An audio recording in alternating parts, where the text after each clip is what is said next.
Welcome to Theorycraft, where Yes. we try not to talk about WoW, except for today when we're specifically only talking about WoW. 100%. It's the episode we've all been waiting for. So this is number 11. Thanks everyone for being here with us another week. As usual, we're just going to kind of quickly go through if anyone's been playing anything fun, go over the news, and then there's a lot of meat to chew on here, as Kevin might say, and so we'll go straight into WoW after that. Candace, have you been gaming, or are you real-lifing hard still? I've been doing both, man. I've been playing a lot of Genshin Impact on my iPad, and I've had a great appreciation for games I can play on my iPad lately. I bet. $1 billion game, I hear. Holy cow. Yeah. That game has cost me $200 now. Oh, jeez. I love it. I mean, you sound pretty cool with it, Have though. they done any major updates? Have they added another zone? I know they've been adding new characters, but I don't know if they added like more content to the game yet. You unlock more zones, so it's more than what you just start with. But no, I just new like events and characters. I haven't hit the soft cap either yet, so still have some work to do. I know I don't really. Yeah, $200 is a lot to spend on a game, but I did the math. Remember when WoW sent out those statues to people who had been subscribed for 10 years? Mm-hmm. And the math on that was like $2,500 or something, and I was like, that set my anchor for the rest of my life, or like how much like a game can be worth to me. Oh, not like how much I was bled for. It was more of just like that for 10 years I've gotten a lot of enjoyment out of that. It's outlasted 2 of my cars, so it's pretty dope. Yeah. I just finished that game, It Takes Two, over the weekend. It kind of took me a while to play it. I was playing it for weeks just because I was kind of playing like 2 hours each weekend or so, or 2 or 3. And it was a good game. I was trying to figure out like who the game was for, because there's like a lot of things that I wouldn't have kids play the game, that weren't super appropriate for kids. There's like this one horrific part. I don't want to spoil anything, but there's one part in the game where it's like you have this. I don't want to spoil it, but there's this kind of there's some sort of horrific point in the game in some way where you exactly, with like a stuffed animal. It sounds like a stuffed animal. I don't know what's so crazy about that, but you just have to play the game to know what I'm talking about, I guess. Yeah, my kids play Five Nights at Freddy's, and that gets pretty. That's pretty true. Scary. That's true. Yeah. Did it take you so long because you were playing It Takes Two with one person? Yes, exactly. You have to play with another person. So I was playing with a friend of mine for a couple hours every weekend, and so it was fun. The production values in the game is out of this world. I don't know about you guys, but as a game developer now, whenever I play a game, I'm thinking, holy fuck, how much do they spend on this asset or on this zone, or because it's all bespoke kind of art, and when you work on an MMO, you're always thinking about how can I reuse this asset 9 million times to be economical, right? And it always kind of blows my mind when people do like a one-shot amount of art for just one little shot, or like a 2-minute little cinematic, right? Or 30 seconds rather. Yeah, it used to be the hallmark, or I mean still is to a degree, of the Blizzard production quality bar, where I feel like no matter how deep you would dig, you could always find these secret little Easter eggs and bespoke bits of content that someone had spent, probably off the books time putting in just because they wanted to. And you were kind of encouraged to do the same thing as long as you were still getting your work done too. It's nice to see that stuff. Yeah. It was the Apple Bucket. Do you remember the Apple Bucket, Chris? We were using the Apple Bucket for every. This is something that John Warcraft hated, because it was like the placeholder for every new interactable object that we didn't have art for yet. Yes. There's a lot of examples of that. I fell back into League of Legends after we had talked about it too much in Theorycraft. And so I played that a little bit over the weekend and a little bit on stream, which has been fun. And then I played a little bit of Hired Gun last night, which is that new Necromunda game set in the 40K universe. I've become recently extremely enamored with the 40K universe. Oh, yeah? And I'm always looking for good games set in that place. So Hired Gun is one of the newest. So it's like a first-person shooter, but it's set in 40K. Is there a lot of 40K game content and story world content stuff out there? I've never really had it on my radar. So just recently, like it used to be Relic was pretty much the only people doing stuff with Dawn of War 2, and Yeah. and then every once in a while there was another game. But Games Workshop used to be extremely stingy with the license until really? about, I want to say, like 5 years ago, where they just shotgunned it out to everybody who wanted anything to do with it. And so now there's a million games of pretty wide variety of quality. But yeah, there's a ton of games and even more still coming on, always coming out. So yeah, there's been a deluge of that stuff lately. Yeah, I wonder if they kind of like held out for a little too long before loosening their grasp on the IP there. Because for a while, it felt like that was one of just a handful of fandoms that really went that deep and have been established for that long. Yeah. And now, fandoms like that are just worth more than their weight in gold because you just spin the IP into a bunch of different animated series and toys and skins and what have you. Yeah, I think Games Workshop has pretty severely mismanaged their IPs. When you compare them to because there's always comparisons between the Blizzard properties and the Games Workshop properties. Right. And when you think about WoW's reach, there's a feature movie and there's all kinds of books, and they have books too for 40K and Warhammer. But in terms of like brand awareness, I think WoW has penetrated a lot further than 40K and Warhammer have, which is sad because it is amazing. There's a lot of amazing stuff in there, and it was the bedrock for a lot of the Warcraft world and Starcraft world designs too, right? Like I know Metzen was a huge 40K geek. Yeah, right. I've gone an entire life of gaming, and I've never played a 40K property, and I haven't been trying to avoid them. I somehow haven't. So they can't be that wide. It's amazing, but yeah, they've mismanaged. They've been far too stingy. Yeah, I mean, I tend to agree. I mean, isn't Metzen doing some stuff with Warhammer and his new venture, Warchief? I thought he was, maybe not. No, I think it's D&D. Just D&D, okay. Yeah, but he's always posting pictures of his painted armies of 40K. So yeah, he's still done a like huge 40K geek. He's done podcasts, I think, or he has one with the Warhammer guys. I'm not too sure, but I know there is some sort of tie there. But yeah, it'll be interesting to see where they go in the future. Yeah. And I remember Games Workshop used to hate us at Blizzard because there was that, kind of crossover. yeah, totally. Oh, yeah. And so it was a pretty bitter rivalry from what I understand. Right. But I mean, they had the chance, right, with the IP to because I think Blizzard was going to use the Warhammer IP, but then the deal wasn't good or something, right? Yeah. Yeah, LucasArts too. Yeah. But yeah, now Metzen's, free from Blizzard, he can geek out all he wants and tell everyone about his love for 40K. There's no legal ramifications, Yeah. All right, Luca, how about you? No, man, not that much. This is, I don't know, Saturday morning. It just suddenly. Bread. Yes, I definitely making bread. Oh my God, I had some beautiful loaves last night. My sons, I'm so proud of them. But yeah, I don't know. I've been kind of real-lifing it a little bit. Saturday morning, I just woke up and knew that the pandemic was over, and everybody I talked to sort of was feeling the same way. And so just kind of trying to re-explore that. I've booked a plane ticket back to the States, which just suddenly felt right to do finally. And I don't know. I'm just going home in August. I have a niece that's going to be born. I haven't seen my family for a year and a half. So wait, which state is it? Connecticut. They're in the Northeast. Connecticut, okay. Yep. So it's a whole... So not that far of a plane.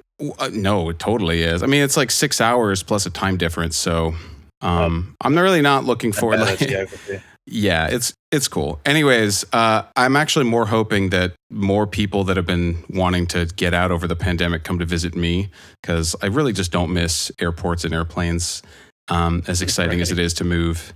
So yeah, if anybody wants to take a trip up to Vancouver, just make it easy for me. Well, yeah, it's funny because one of my friends was looking at visiting Canada, but then I kind of heard that it was going to be challenging to visit Canada just because they do something where it's once you fly in there, you have to stay in this government pod room for 3 days. There are hotels. After that, and then after that, you have to be quarantined for a couple weeks, right? You can't really. Yeah, we're just lagging. It depends where you go, I guess. But, I expect that by the time I fly in a few months, they may have let that 14-day quarantine thing lapse, but I think they're taking their time, which is just what it is. I wasn't expecting to have a wild summer. Our like official health ministry put out a series of Instagram posts letting us know that we should expect major FOMO this summer when looking at our southern neighbors, and that it wouldn't be a hot girl summer, but more of a pumpkin spiced fall for Canada. So that's what we were told, like officially.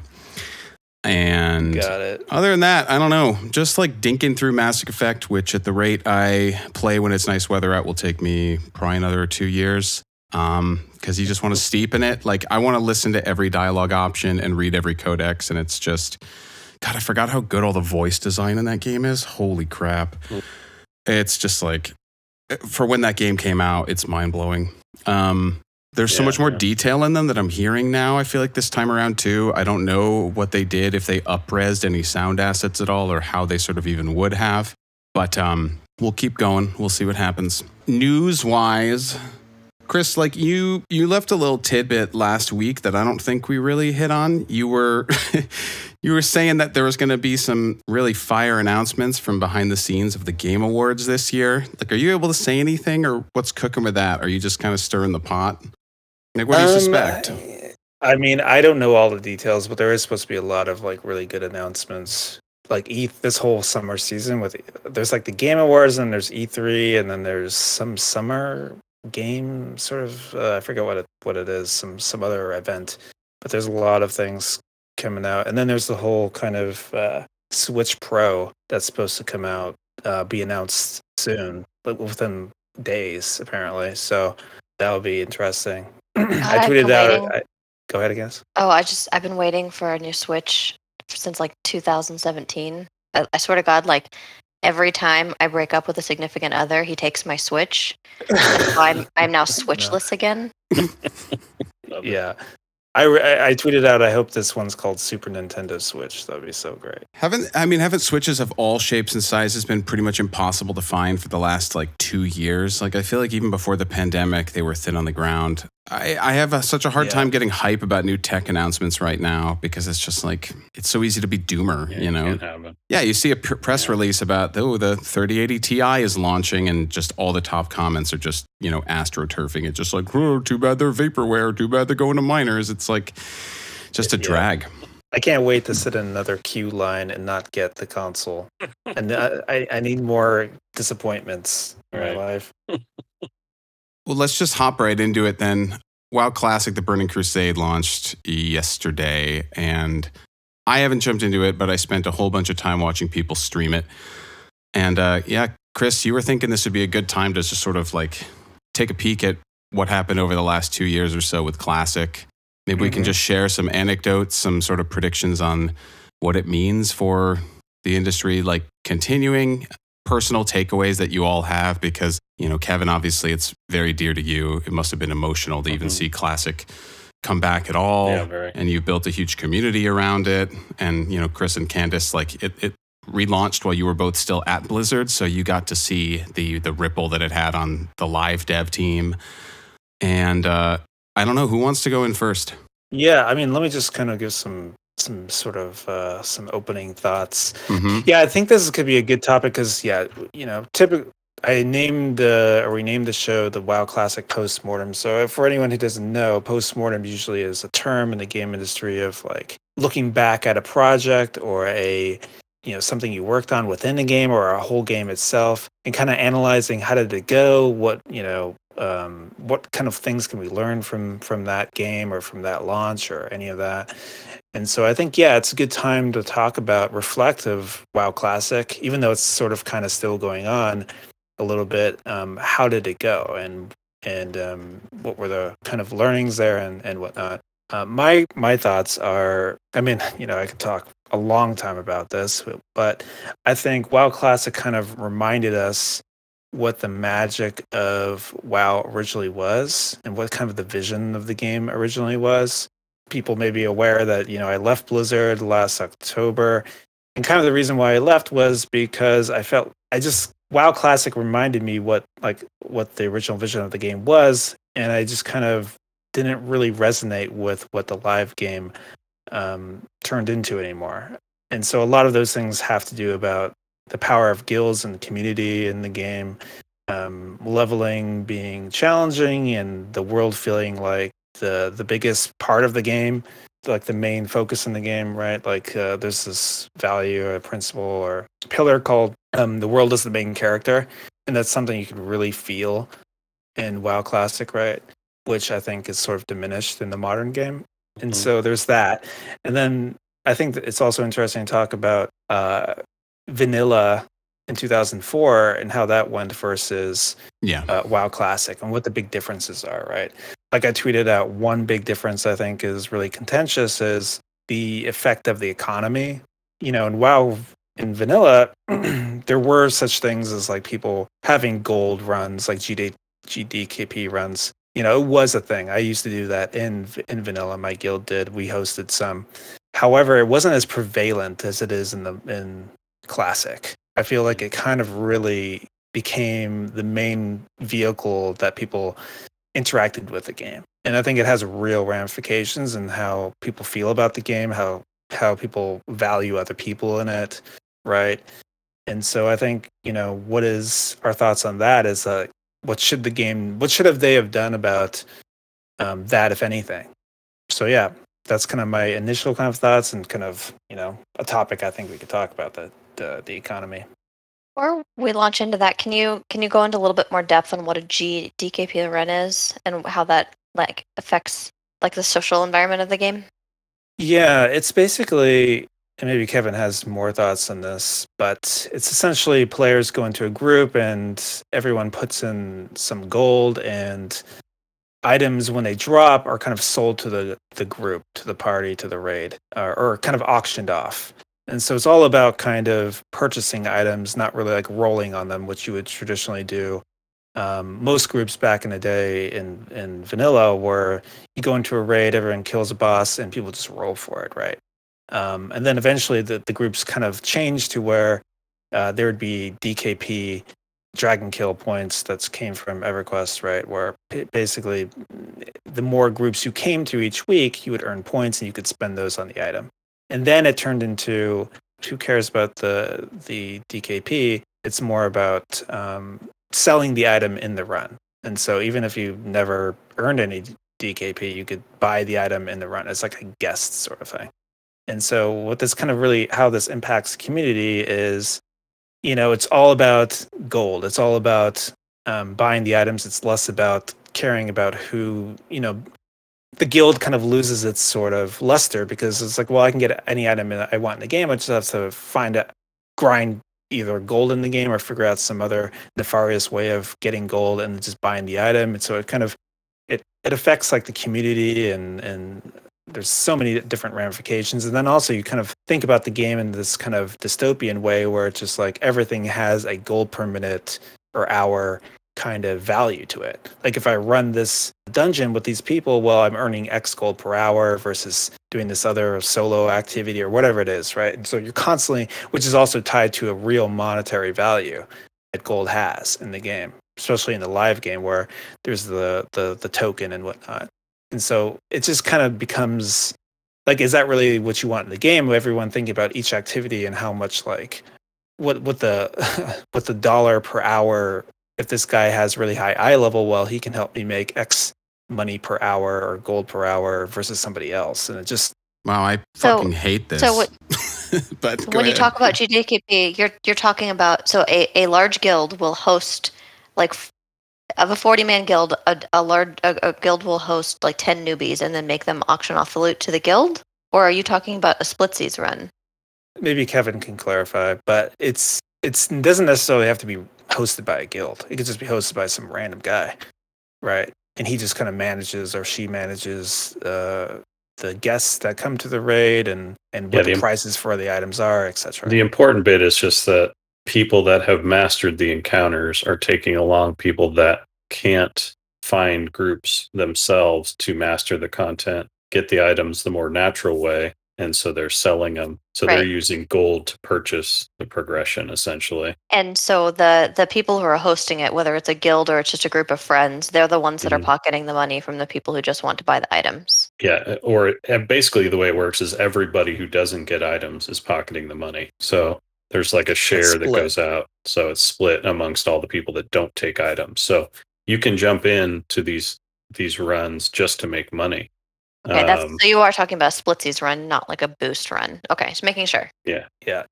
It was But really there's also kind the of prevailing. boosting thing as well, right? That's a separate issue, but very similar in terms of like the end result is people paying gold for progression, and they end up with a lot of gold because in many cases they're buying gold from real money trading or bots or that kind of thing. Mm-hmm. And I mean, I've had guildmates be like, well, I don't want to go to the main raid. I'd rather go to the GDKP one because I could just earn gold while I'm in there, Mm-hmm. And it starts to turn into just, well, it's not about community and doing stuff with your friends. It's about making money, Yeah, what a sad dystopia. Yeah, and I think there's two huge causes to like mistakes. You can call them mistakes, but there are caveats there. But I think one of the biggest issues is the population sizes of the servers. That's done a lot of damage to the community. The population's sizes are way too large for a lot of the systems to handle and the economy to handle effectively. But social and economic damage is in the highest ranges because of the population sizes on servers. And by design, we limited the population sizes of servers to like 2,500 back in the day to try to prevent some of these problems. But now there's tens of thousands of people playing on a single server, and that does tremendous damage to mostly the social setting, because it's like living in a big city as opposed to a small town where reputation stops mattering again, and you're just interacting with so many people, and the power of the collective is more important, far more important than the power of the individual in terms of their contribution to social norms and social expectations. And if the collective goes the wrong way, then it can have a pretty dramatic effect on everybody else. And the reason I say caveat before is because there are streamers now that bring with them, communities that are tens of thousands large. And so how do you manage that? And it's a tough problem because you're basically going to have to tell people, I'm sorry you want to be on Asmongold's server, but there's already, 3,000 of his fans on that server. So the rest of, the other 100,000 of you have to go somewhere else. And that's a tough stance to take. The other big thing is just policing, botting and real money transactions, which is very, very costly and time consuming for companies to do nowadays. And they're looking for more economic solutions to those problems. But they have a pretty dramatic impact on how much, gold is available, and, the differences between the haves and the have-nots accelerates. And it also just, it allows for an easy translation of real money into progress into the game, because there's that translation. Like if for whatever magical reason you couldn't purchase gold with real money, then you would have to farm tons of gold in order to pay for these runs, which is comparable effort to just doing the runs the old-fashioned way. So right, that might just be the better way to go. So it creates a more level playing field when it comes to how do I want to spend my time and effort. Do I want to just go get the item myself, or do I want to farm a bunch of gold and then do it? So yeah, I think those two things contribute massively to this future that we ended up in. So the thing that strikes me about all this is that this is essentially, I'm trying to pinpoint like why this didn't happen on original Classic and why it does happen now. And you mentioned the thing with influencers, which is really insightful. Like people flock to servers in a way that wasn't popular back in 2004 or whatever. People would just sort of like self-regulate and self-balance. They never turned off your ability to make characters on a server, but they would say there would be queues and whatnot, so it would make it like life pretty hard. So that's like one of the things that changed. Two, you mentioned there's more people on a server. Yeah, population sizes. They're also more organized, right? Like back in the day, I would say that the overwhelming majority of people that played WoW picked it up by themselves as a solo player and then formed relationships after starting the game. Whereas nowadays, there's far more people in established communities outside of the game, and they go in as a pre-built community. And so that's shifted, the way people jump into games in terms of server selection, because it's like, like the streamer thing's another example again, where it's like we're all going to be on the streamer server. And then there's a whole community of people on Reddit who hate the streamers and they want to make sure they're not on the streamer service. So that they ended up on Herod, which is like the safe haven from the toxic streamer server, right? But then it became, a different kind of, it's the toxic Reddit server, right? And then there's lots of other little sub communities trying to avoid both of those things. And then there's people that want to be on the RP servers or whatever, but the relationships are far more established because of communication and digital or internet relationships have grown in so many ways since 2004, right? So the other thing too is that maybe it's hard to imagine, but in Classic, in Vanilla, a lot of the content was seen as like really hard. And also the number of players who are competent at raiding at a high level were sort of it was limited, right? There wasn't that many priests who could do some of the higher end content essentially. And so you couldn't really pug things like you could in Classic. Just the skill of the average player was lower, the content was tuned harder. That's a whole other topic with Classic versus Vanilla, is just that Classic was a lot easier in terms of tuning. And so that also kind of made it so that you were less likely to find a gold selling sort of gold split sort of GDKP run. And if you did find them, they were usually ran by higher end guilds. And they ran them so that the guild could get gold so that they could progress in higher end content. For example, my guild hosted some, and we used the profit to buy potions and things for Nex Ramus, right? And so we ran it for BWL and stuff like that. So that's another reason why it's more prevalent in Classic as well. It's just the content is easier. Yeah. It's been mastered by huge in quantity that case, of people. It's going to blow my mind when people start farming their codexes for their ranks of spells from Encourage, because that was like a huge economy driver for my guild back in Classic. We were the only ones that could get the books. There were two guilds on the server who could do it, and so we made millions of gold back then when millions of gold was a lot of gold, and then we never had to do sell runs for the rest of like the game basically. So it'll be interesting to see like what the going rate on a max level Fireball or Frostbolt is, whenever people start cracking into that content. The other thing that you mentioned, Chris, that I kind of want to spend some more time talking about is, like, you basically just brought it back to, well, now there's this predominant player mentality that, time is money. And, like, it's an old adage, but within WoW, I just don't know that I've ever played an MMO looking to go in there and maximize the return on my dollars for my time. But I can totally see how you could work the math all the way back there in the era of the WoW token and how fast you're clearing instances and stuff. Like, I totally recognize that some people might, but I don't. I actually want to try something. I don't know if it'll work very well in this medium, but maybe we could just get a show of hands from folks in here that just have ever played an MMO like that, like explicitly thinking about the financial return on their time in the game and treat it like that. And if you want to do that, and just it'll tally in the bottom, and I'll just kind of take a peek at some point. But if this is like it's definitely an interesting question. Yeah, if this is a mentality that has evolved over the last 15 years of just the world progressing, I'd be curious as to like where it come from, because when you describe the way that Classic WoW is functioning now, above and beyond people having like mastered the game and knowing what to do and how to do it the fastest, like it just sounds like it's kind of mirrored this fragmentation of, corporate culture, like in a lot of the same ways, in terms of it's not so much about, weekly loyalty and being around and steady attendance. It's more just about getting things done as fast and efficiently as possible and kind of outsourcing it to whoever can help you do the run the quickest. And it's just interesting to see. The other interesting aspect of that question is who came into the game not feeling that way, but slowly felt converted to that way of thinking based on the way the community was behaving or acting. Like these ideals were kind of pushed upon you. Did I just misspeak too?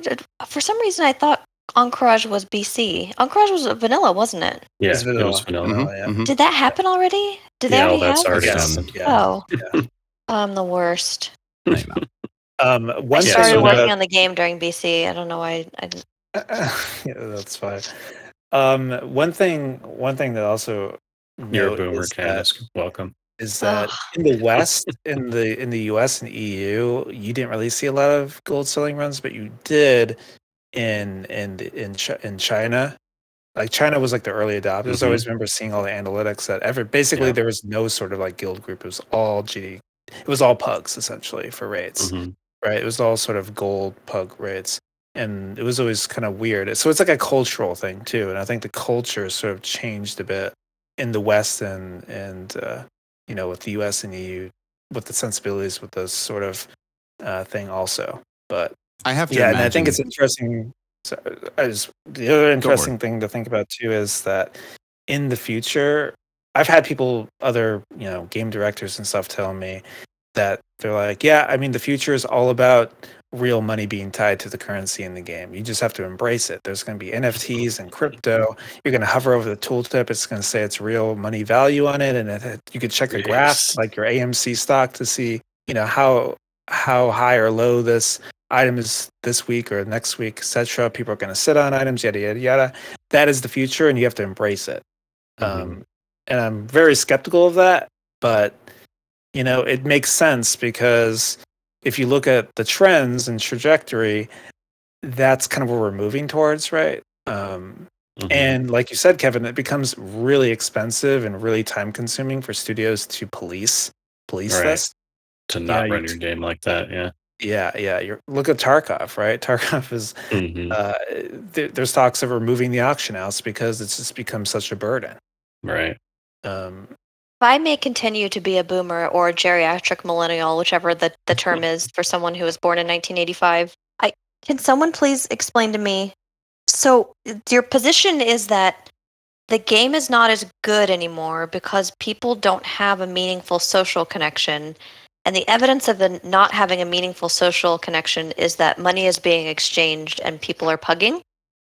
No, they're slightly different things. Okay. Yes, please help me understand.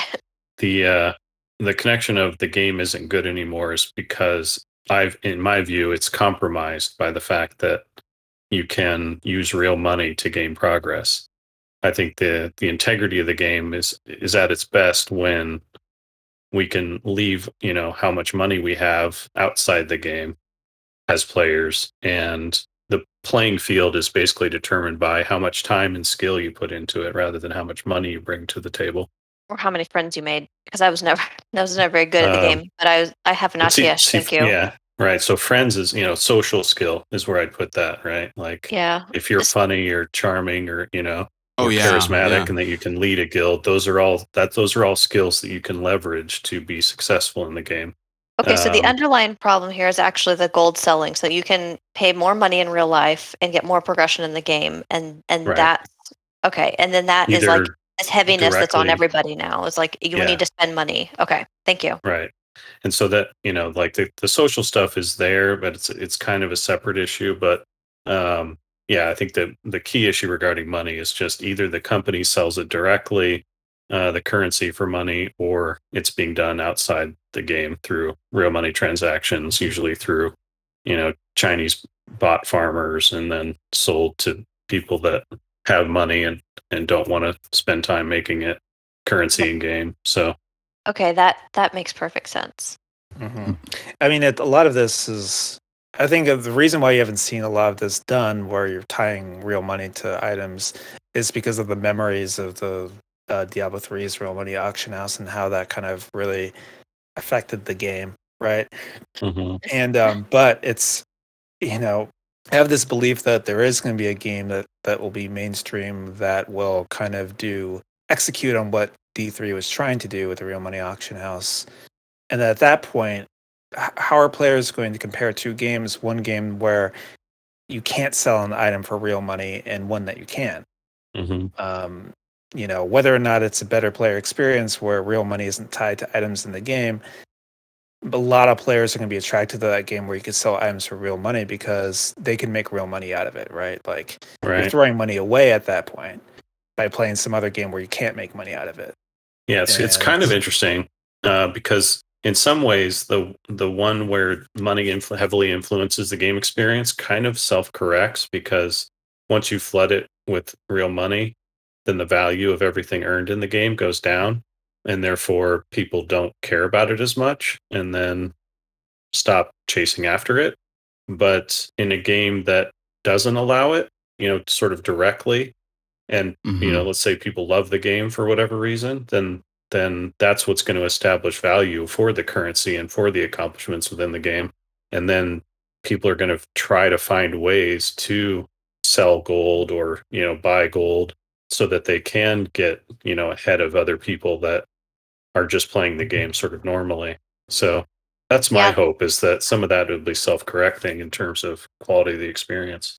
This is where I empathize a lot with the game companies, because I feel like Diablo 3's auction house was a solution to a problem, right? Like they knew that people would do this real money trading thing, and it was always not always a bad experience, but often it would lead to somebody getting hacked or somebody getting, like the deal not going through, and they would get their money stolen, and it's just like this awful experience. And so, like as the game designer, you're like, well, we can solve this. We'll just like give you an outlet for it that's actually safe.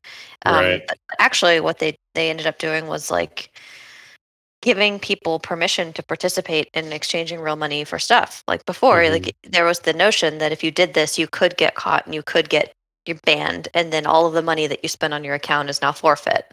Right. And so they made it safe for players to exchange money for in-game goods, and also made it okay, like made it culturally okay. Yep. And also, like the difference between an auction house and Diablo versus WoW is to me a totally different thing. The games are so different that the impact of an auction house in Diablo is far more damaging than it is in WoW, for example. But yeah, you're right. They gave it tacit approval and said, this is okay to do. Bring your money in. All right. And a lot of people were like, well, wait a second. I wanted I wanted a game world where it didn't reward cash outside the game. And then theoretically, that's real life. I'm trying to escape. I'm trying to escape that problem. Right. Yeah. Would someone explain something to me? If I am a player who chooses to play WoW Classic with my friends or the people that I've made a social connection with, because surely these people exist. There's not all just gold runs. Maybe they're all gold runs. But if I am someone who opts out of the gold running because I don't want to spend money on gold or whatever, then how is my play experience detrimented by the people who are running this economy? Is it that things are inflated in the auction house? What are the ramifications to like the innocent players, as it were? Yeah, the inflation is through the roof. So average player cannot reasonably participate in the economy because the price of everything is 10 or 100 times what it otherwise would be. But because there's so much gold coming into the economy. Yeah. But I mean, a lot of the items are BOP, especially the ones you pay for in the raid. So there is some protection there. But I think it becomes harder to find a pug group that isn't GDKP in my experience in Classic. Right. But I don't have the data and like the percentages of how many runs are GDKP. But I still ran all of the content with my guild, and we didn't, sell things for gold or anything like that. But a good portion of the guild did do GDKP runs on their own to get gold so that they could buy potions for our progression runs, etc. I just we've had a bunch of people join on Kevin's stream and here I just wanted to say that we're talking about WoW Classic, a post-mortem. And then, a big topic I threw out here was the economy, but I don't want to linger on this too long because it's a huge topic. And really it stems from the earliest of games. Like Ultima had I think an item, right, Kevin, that was like for there's like a sword or so, was it like a sword for Garriot's sword or something that people basically never used because it would diminish or whatever. And so there's this concept of like buying and selling and the economy being tied to real money has been around forever. And anyways, there's other things here to talk about WoW Classic in terms of having other thoughts. Yeah, I did Do want to anybody touch else have something? real Yeah. quickly on what you mentioned at the very beginning, and that about Classic was that it was a reminder of a different time and a different philosophy for the MMO genre. And I thought it was a pretty good reminder. And my hope was that it would inspire others to do something more in the, the old ways. And I think it has to some extent. Again, the philosophy is sort of hard to pin down, like exactly why vanilla WoW was so successful. Because people can point to the obvious things. It runs smooth. It was a beautiful game. The music is amazing, et cetera, et cetera. But I think there's a lot in the philosophy that people tend to still miss. And it seems obvious that they've missed it a second time around as well in watching how Classic has evolved. But the other question I wonder is, because like there's frequently a sense that WoW sort of crushed the market too much, that it didn't leave room for competition, or it made it very expensive to compete with WoW. So we didn't get as many alternatives to the game in this genre because of how successful it was. And so I'm also wondering if like there are people that are also scared off again 15 years later by the re-release of Classic. Like, why would they come play our game if they can just play Classic? And that could just be me being confused, not reading it right. But I definitely worry that, in a genre that's so difficult to and so expensive to make a great game in, that people aren't, using any excuse to shy away from the prospect of it. And I know there's, far more on the horizon now than there have been in the last few years, but which is really exciting. Yeah, I just wonder about the influence it's had. But I want to believe that it's had a good influence. So somebody try to cheer me up. I mean, well, you see, Riot's making an MMO. Mm-hmm. So it's not dead game, dead genre. So that's, I mean, Right. there's your good news. Yeah. But yeah, you're right. It is enormously expensive to attempt to compete in the same market space, right? You have to have a fully functioning open world game with an immersive narrative, with server features that are very costly engineering wise. I mean, it's certainly not easy to break into this thing. But yeah, I mean, I'm really excited about Ashes of Creation too. Like this would be a question I would ask developers, and feel free not to answer since you're, obviously with Riot on the new MMO, and it can be real touchy. But do you see Classic as competition, or do you see it as like the promise of a market that you can tap into, and are excited to sort of take this community that is only playing a 15-year-old game because no one else has come and given them something new, that like they'd much rather be in a new world and playing a new game, but they're stuck playing a 15-year-old one because there's nothing good? Well, I mean, I can answer that personally. I mean, certainly I'm not speaking on behalf of Riot, and also I have no insight as to like any of the financial stuff or any of the incentives to make the game, but I can say as an MMO developer and as like a gamer, I mean, obviously there's the prevalence of WoW Classic is just proof that people want this game. They Right. want a social experience. There are still people who want to play MMOs. Not everyone just wants to play Among Us, which is great. And like that, Yeah. but again, like that, my opinion does not inform like the business decisions of Riot. Right. which obviously But is you're 2 months filled into with the project. hope because of the success of Classic, not like I am personally filled with hope. I certainly didn't Okay. pivot to making open world games because I was afraid that MMOs are a dead genre. Right, for sure. Kevin, hear me out on this. I think that actually the success of Classic is kind of an important marker in people being open to another game like this coming back again. And I don't just mean because they played it, but I mean because they went and played it and they chose to spend their time on that instead of something like retail, which also exists alongside Classic as competition. Because for a long time, one of the reasons that you couldn't come over the top of WoW was, well, you're not going to be able to get these people to leave their guilds, their friends, their communities, and their stuff. They're like 10, 12 years invested into this thing. But we've already established that now communities are much more portable. You can generate them outside the game and bring them in. And with people Right. flocking to Classic, I mean, everybody started fresh. You know, you're not bringing 12 years of WoW baggage along to it, and yet people still went there in droves. So I think that is maybe a glimpse into people being open to rebooting on something fresh were a reasonable competitor to arrive. And then just like personally, I think you summed it up. Like they're obviously, they're still fantastic games and they touch a warm spot, but like, I just can't imagine that I wouldn't rather spend my time on something where I don't know how it ends. And it's a new story for me. And if I'm excited about it, I can be excited about what lies ahead. Whereas there's like kind of a fatalist vibe to jumping back into a game where it's like, well, this has already been mastered a few times over on private servers and it is still fun and there is nothing else like it, but like, I'm not going to be surprised, you know? I think people probably will still want that. Right. Okay. Yeah, good points. I'm getting cheerful here. I was still like ruminating and trying to deconstruct the problem at hand with gold DKP, and I just want to do like a lightning round now, where we say like, what would one of your fixes be, and then we roast you, right? Like you can't trade gold anymore. Like gold's trading capped is fucking 5,000 gold per week for anybody, or like I just like a lightning round of bad ideas. Right. It's a really hard problem, and you know, this is something you're probably going to have to talk about with your team, Canis, right? It was just like, what do you do about the economy in the game and people selling runs and all that sort of thing? It's just, we should have a whole show on that, actually. I'm thinking about it now. I think so, It's such a huge topic. Give up, don't make no mo. Sorry, Kevin. But I do want to say to Kevin's statement, or you know, future and lessons learned from Classic, I do think there's a lot of lessons to it. I think people all over the industry are listening to it.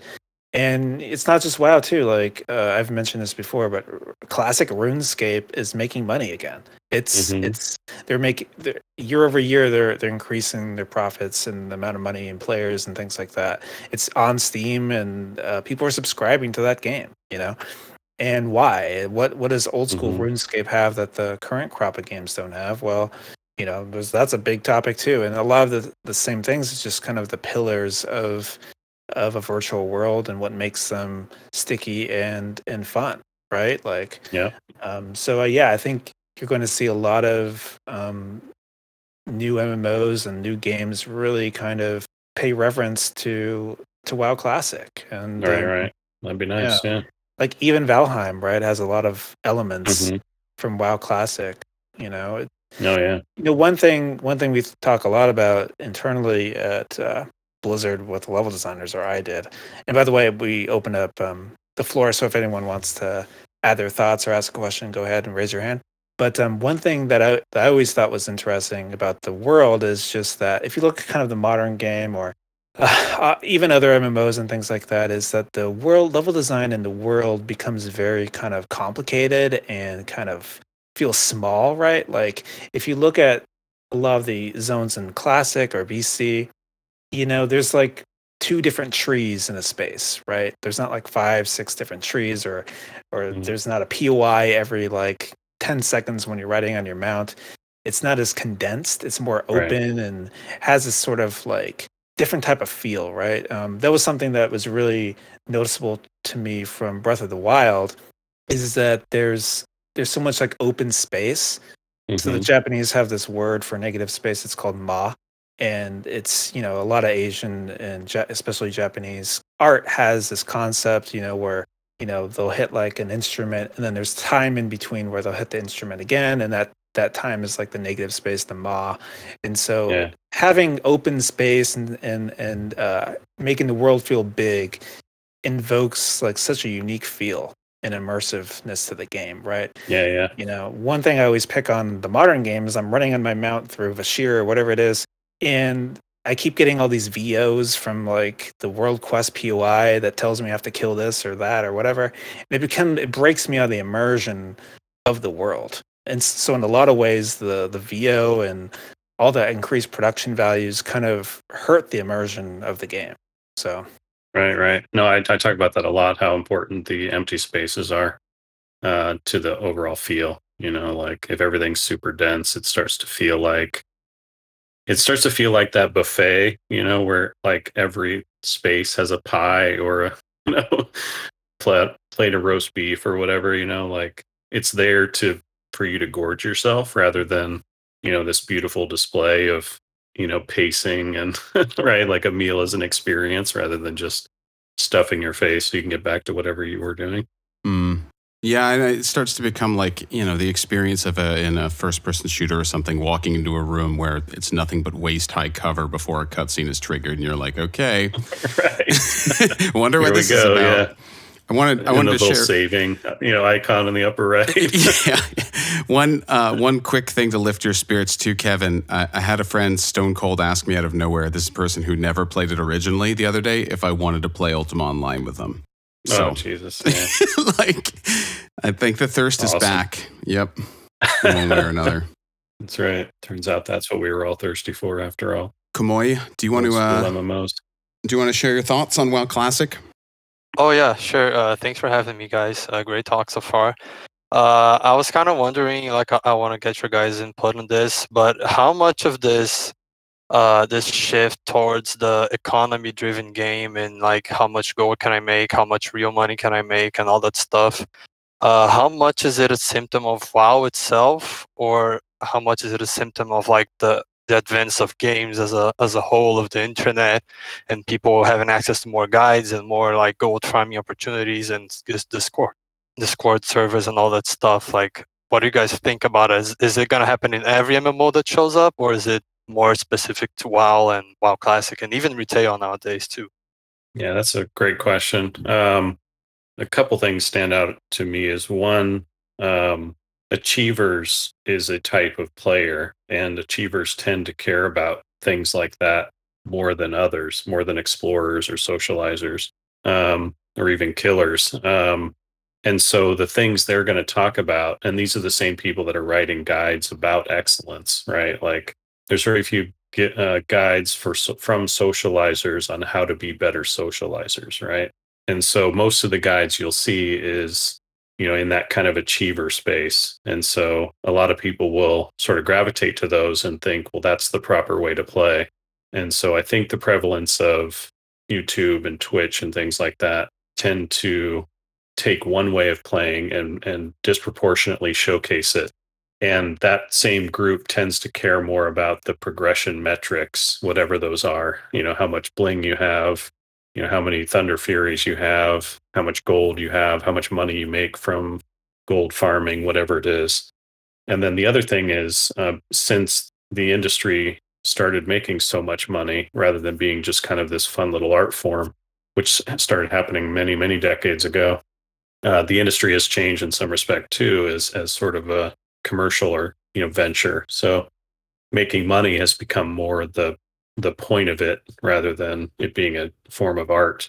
And so that's had an influence on the way we play games as well, and the way we perceive games. Because normally when you play a game, or not normally, but back in the day when you played a game, it was all about the experience of playing the game.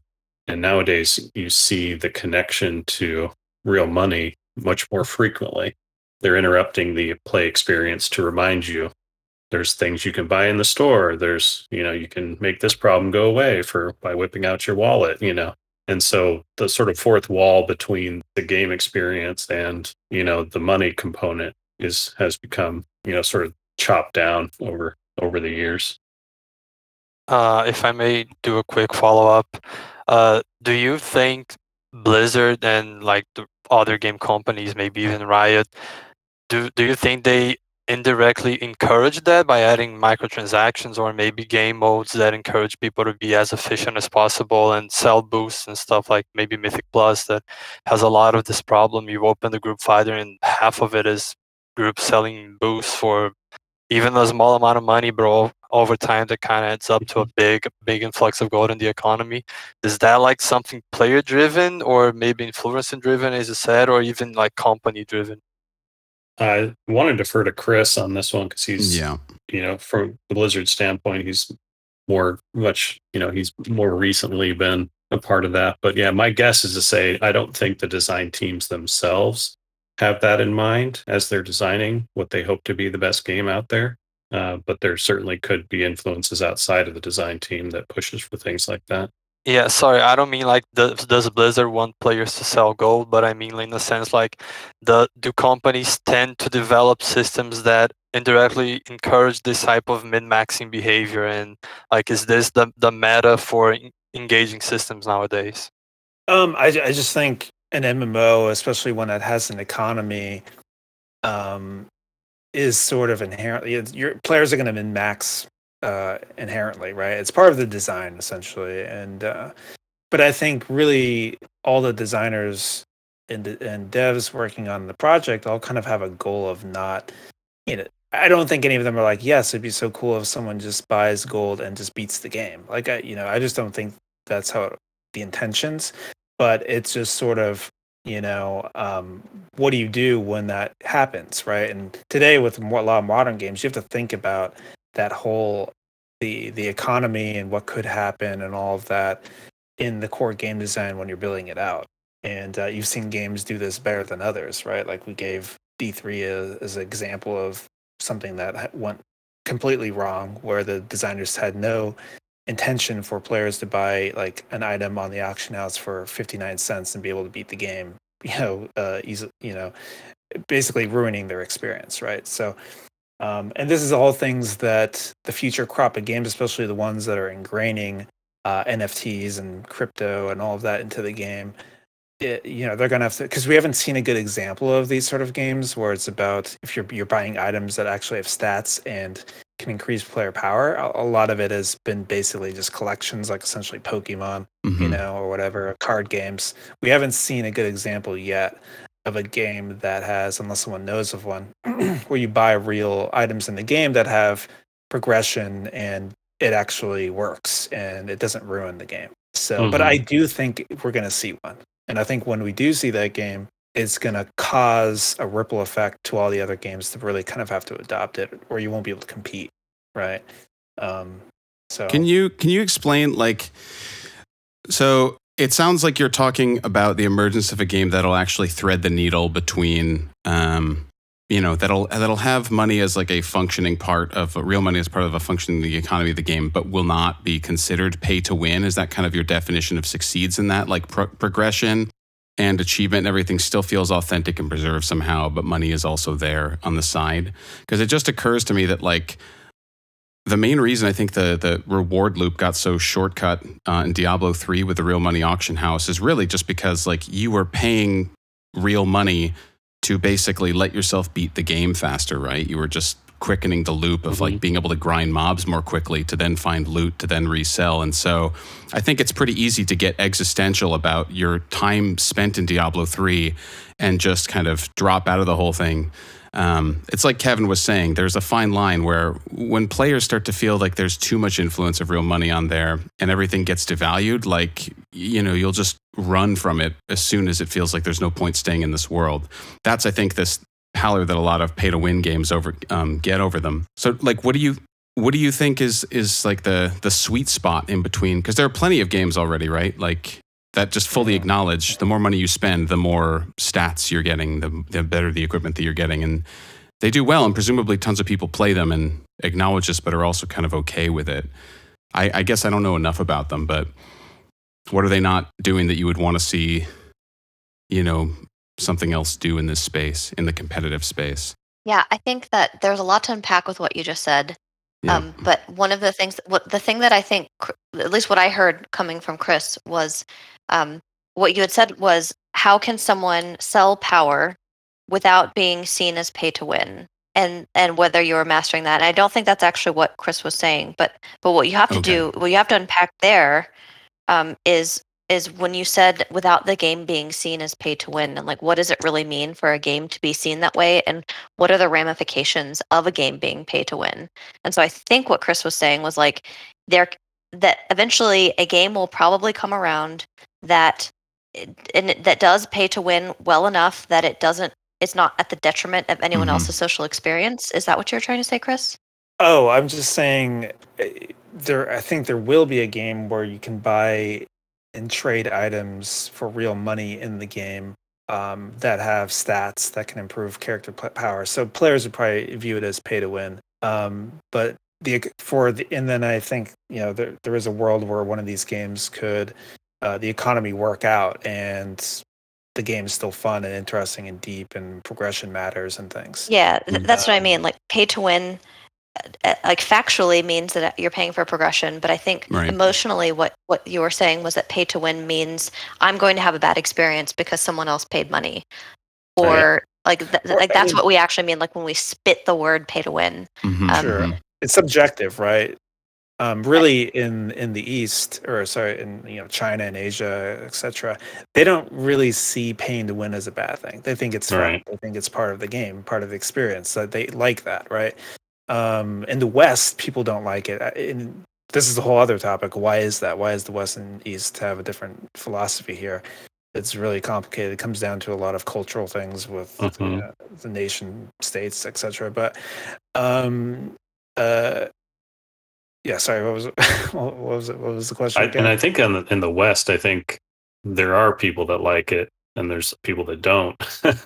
And it tends to break down on who's willing to spend a bunch of money to flex on other people, right? For the same reason that people in the West like driving really expensive cars, so they can show off to all the people driving their Honda Civic, right? It's reputation, it's stature, it's status symbols, right? Like it's prestige. And so I'm trying to imagine a game where you're talking about, Chris, where it's like everyone participating is happy with pay to win, and they're progressing through the game together as a group, but they're funding their experience with real money, and it's still enjoyable to them. And the reason I'm skeptical about a game effectively pulling that off is because the people that don't have money are out the door immediately because they can't afford to compete, and the people that are left have trouble flexing on each other because they're all about the same economic level, right? So it's like very few are actually going to be able to flex on everyone else, and then what's the point of the people that thought they were going to participate by flexing on everybody else with money, but turned out they weren't the richest guy in the room? So they get disenfranchised pretty quickly. To me, I worry that it falls apart so quickly. Yeah, I agree. Like, what's the point of me playing a video game if someone can flex on me financially? Like, people do that in real life all the time, and I don't like that. That's why I play video games. Right? I like to pretend that the world is fair and that the world is balanced, and so I escape into these worlds where it's a little bit more fair. But I also want to address something that's a little bit tinfoil hat-y that I heard from one of the questions. And so I just want to let's all put on our Sherlock hats. And if someone if I were the big guy and I've got the cigar, right, and I'm trying to make the big bucks for my game, and somebody says oh no, people are using this the system and it's really bad, and they're trading gold for whatever, and that man, that sucks. Yeah, that's really bad. Do you think that the answer to let's encourage this behavior? Can you think of a better way to encourage the behavior than, say, releasing a new raid tier that just perpetuates the problem, or releasing another thing you can buy for money that's going to add to the economy? And to me, the answer is clear. If you want to lean into that behavior, you turn off bind on pickup. There are much easier ways to opt into a gold selling system than these very vague linked things. Now they're selling a pet too. They're just really buying into this fucking GDKP thing. We're all gonna fumble that word GDKP 100 times. It's the worst thing ever. So when you're in that Sherlock mode, try to think of what is the worst possible thing they could do, and did they do that thing, and then compare it to whatever minor thing that you might feel is contributing to the problem, and then understand that the people in the suits have no idea the nuance between those two things. The game designers do, but the people with the cigars that are sitting at the tables that are yes, unbind all of the items. I don't know what that means. Will that make the money go up? So I just wanted to posit all of that. So it could always be worse, is what you're saying. Wow, we're so lucky. They haven't done that yet.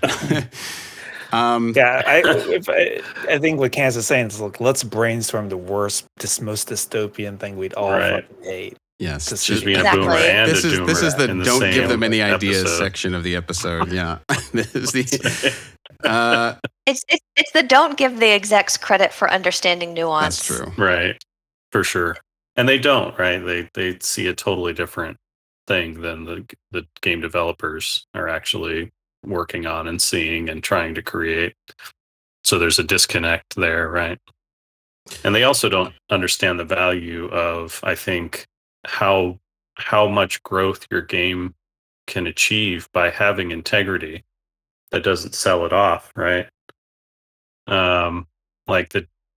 And it's difficult for me to prove because very few people have tried it the other direction. It's usually, like WoW is a good example of, it used to have, at the very, very inception, it had integrity. And then botters started coming in and policing started failing. And then more things started appearing in the shop. And, the integrity got sold away, chipped away at from very early on. But we don't have any examples of like games that have started with low integrity, and then the company's been like, screw this, we're going to remove all that stuff and we're going to bring the people back, and then suddenly they have, 4 times or 6 times the number of people playing because people appreciate that thing. But I like to believe, or I hope, that there's actually, something to that if you build it with integrity, more gamers will show up. Yeah, I hate to say this because go ahead. No, I'm just saying, yeah, I mean, Kevin's saying, can you think of a game that had low integrity and then turn into high integrity? I'm trying to think. There has to be some. But yeah. Well, just one last thing on your point that you made earlier about integrity kind of being like a relative and even cultural concept to a degree. I'm actually now forced to realize that when I played vanilla, we would call the people that bought gold back in the day eBayers, just to, date the era that we were in. And there was like one really famous one on our server, and everybody knew that all he did was just spend real money on gold. And in my mind, me and my friends were like, look at this eBayer. This guy's trash. He's probably so bad at the game. And so integrity felt really high for us. The fact of the matter is that this dude ended up in the best guild on the server after a period of time. And it's not because he was a good player. So I was like, man, I got all the integrity over here. I'm not buying gold. Look at that guy. But he was living his best life over there. So everyone was kind of winning in their own little echo chamber of integrity, I guess. But it's an interesting point to make that used to be the culture back in early WoW, was that eBayers were spit on essentially. Mm-hmm. And that used to be culturally unacceptable. And also with small population sizes, you come in with a reputation of being an eBayer, you might struggle, like a lot of people might turn you down. Now that might change over time as they get to know you, and you can certainly overcome that, or the raid boss just gets a little too hard, so you're happy to have the extra power. But it is an interesting transformation in the culture. We gotta get our guest some time here because we are just rambling. Night Stalker, thank you for very patiently sitting up here for 10 minutes. Do you remember what you wanted to say? Well, I could elaborate on the economy part of WoW, but more like in the part of, I guess you haven't seen the abyss that is awaiting this game in the next decade or so to its full extent.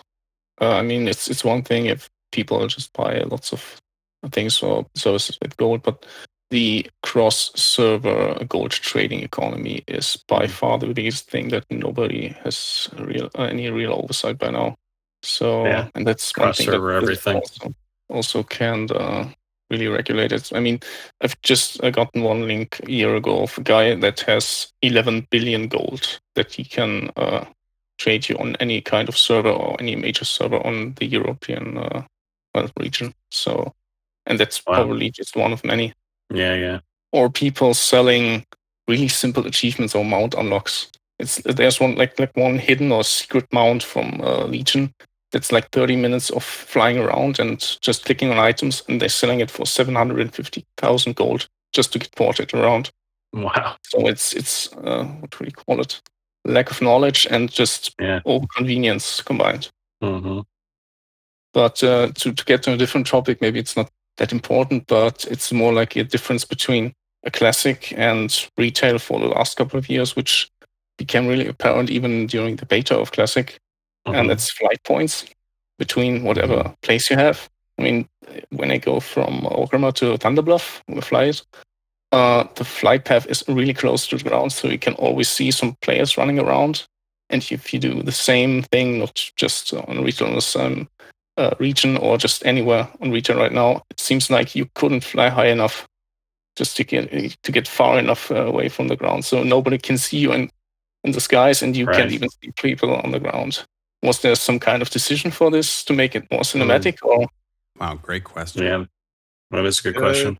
And it was definitely something we did intentionally. We wanted the flight paths to be low to the ground, so you could get that sense of from both angles, seeing people running around, exploring the world, doing their thing, so you could feel like you were in a world full of people playing, and also having, from the ground looking up or seeing the shadows of griffins passing over you was also just another reminder. Like, we put a lot of effort into exposing the fact that there were lots of people playing in the game that you were playing in. So you felt like it feels kind of cozy, and it feels like you're in the place to be. This is a place that people want to be, and they're playing in, and they're socializing. So I'm happy to be here. It feels good to be here. And any chance we could to support that philosophy, we took it. So yeah, great question as to why it changed. Yeah, there's a level designers in the audience who work on WoW, and so they're telling me that most of the flight paths are not super high up. Do you have some examples of ones that you feel like are way high up that you kind of you lose connection to the world? Right now, you're not flying that much, especially when you're abusing the engineering teleport. But maybe it's the drawing distance for player characters, which might also be a problem. But even right now, I'm leveling on Hellfire Peninsula. You basically fly as close to the ground as you can on most occasions. And I see. Right now in Shadowlands, it's more like you enter high into an area, and it's more like a nosedive close to the flight master point. I mean, the area looks nice, but I haven't been flying around an area where it felt like I got like 10 meters close to the ground or so. My fear is that the real answer to this question is like kind of incidental and kind of sad. Like, I'm sure that there is a mixture of a good design reason that this has happened, but there could also be the accidental reason that, like, for example, the easiest way to draw a spline between two distances, knowing that there will probably be like trees and whatnot in your way, is to just like biggest line possible. Like, it's the easiest thing to do is to not weave it amongst the ground and the trees, which is like a really shitty answer, but could be part of like the humanity of why this is happening. Yeah, there could be a lot of answers to this question, and of course I don't know the answers to it, but like, and also a philosophy disconnect, right? Like, the person's like, well, I'm going to make a path, and they don't have a thing next to them that says, here's why we built paths the way we did, Right. So they're just like, I'm just going to build a path, and I'm going to do whatever. Exactly. It could also just be like a lack of training, where it's just like there's the person that implemented the flight path doesn't have an appreciation for that. There could also be deliberate. There's a world where people who are flying are less of a burden to your client if they're above 60, 70 yards or something like that. And so there was an ask that, for whatever, like, we could speculate on this for hours, but I'm so scared that the answer is just like, yeah, I don't know, the fucking intern made it and he doesn't know much about WoW. I just think, well, I even wonder if originally it was really a principle or some sort of best practice to make them that low, and that would increase immersion. We just don't, I don't know. But it is interesting that you mentioned that, Night Stalker, because I did remark when I was playing Classic, wow, man, the flight paths are so low. Like, you could jump and like hit them on their, on their griffin, right? Like, it is true that they are pretty low to the ground. It's interesting. Because I kind of thought what you're going to say about flight paths was something else to bring up. Is just that, the modern game, and as the expansions went on, there became more and more flight paths just because player travel became a sticking point with players. Like, it's just so boring that you're traveling all the time. I just want to like get to where I want to go quicker, right? Which has a real cost to the game. It makes the world feel smaller if you have, like you said, teleports where you're just teleporting all over the place. And not really, one thing I really loved about Classic that hasn't been really replicated too much in a modern game is the boats. I like the idea of going to the dock and waiting for the boat, hearing the bell, everyone gets on together, they're kind of having small talk on the boat. That adds a lot to the game, right? Versus just having a portal that you go into and go to the next continent or whatever it is, right? There's always that dude that has to shout "boat" when the boat is coming. Like, it just makes him so happy to have contributed in that way. Yeah, and the my heart is AFK warmed guy, for that you know, human. the AFK Yes. guy who doesn't make it, and everyone yells and laughs at him. It's the police. Let's Yeah, do we an have funny entire story episode Classic. only about ganking people on boats and how you had to do it super fast before it pulled into shore on the other faction's side, and you could get their corpses right. stuck in the water. Hell yeah, that's right. an hour. So something that happened to our guild in Classic was, because we're on a PvP servers, we all took the boat to get to Menethil for Onyxia, and when we landed there was a huge raid of Horde there, and so everyone was being like, it was this, bloodbath there, and that was fun. Yeah, the classic boats were definitely a thing. When phase 2 hit, it was just carnage. I still remember Captain Placeholder, man. And the songs. Oh my God, early internet songs. Okay. So we don't actually know, but what we do know is that if it was in Classic and you liked it, Kevin definitely intentionally designed it that way. That's right. The bad news is I forgot to write anything down. So it was all lost as to why we did anything the way we did all it. planned, though. Yep. That's Reasons unknown. All right, so we're 25 minutes over, but sorry, Luca. Yeah, but let's get the last question maybe here at Tankero. Hey guys, thank you for having me on. Yeah. I mean, my point was all the way back when we were talking about, or you guys were talking about pay to win. And I kind of had a thought of, my God, it's also a nightmare for parents that are trying to control the spending that their kids do on these games. When you have something that basically provides status that a child can actually, with poor impulse control, suddenly desire. And then either you end up in a situation where a game company is responsible for thousands of dollars of unintended or unapproved credit card expenditures on one hand. And then I kind of merged into the lane of, my God, I remember when it was magical, when Classic came out, when Vanilla came out, when there were no loading screens on the entire continent, and the world did feel bigger because of that reason. And the boats actually even made it feel even bigger because you actually had to come to this one point and travel across this, unknown distance to the other point. And then I kind of lingered on the fact that maybe it's because the flight paths used to follow the roads much more closely, that the flight paths actually were closer to the ground, and you did have that shared experience. While when you went to Hellfire Peninsula, the first thing that you actually have to look out for is crashing into a Fell Reaver, who is, an actual obstacle now, or flying up to Bladespire, which, had a whole mess of other obstacles that you had to negotiate in order to get there. And now I'm stuck in this sort of loop where I'm thinking about the times that I got ganked in Classic with my druid as I was leveling up in Stranglehold Vale, or the fact that led to so much creativity as well, such as my wife playing her priest fishing out in the water by putting levitating on herself and then just swimming out there because that was the only way that she was not going to get ganked by undead rogues. Love it. But it's all of those little things. I guess. Yeah, I will thank say you for letting me pitch in there.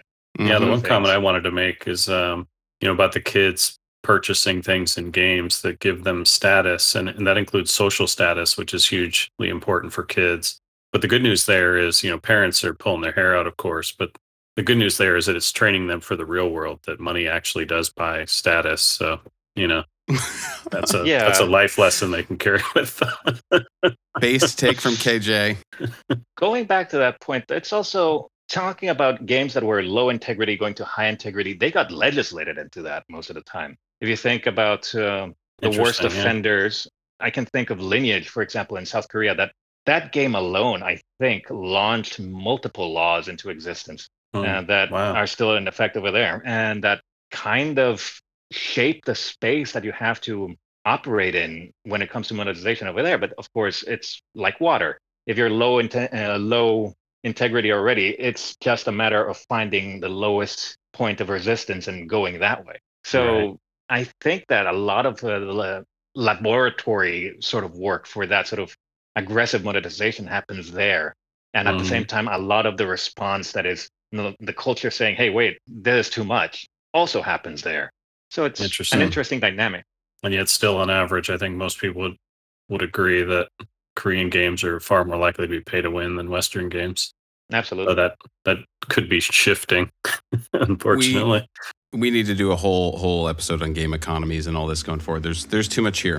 Yeah. Let's take one last question. Inner World, we brought you up, so you're going to close us out. What's going on? I have one question, loaded question. What is the future of Classic WoW?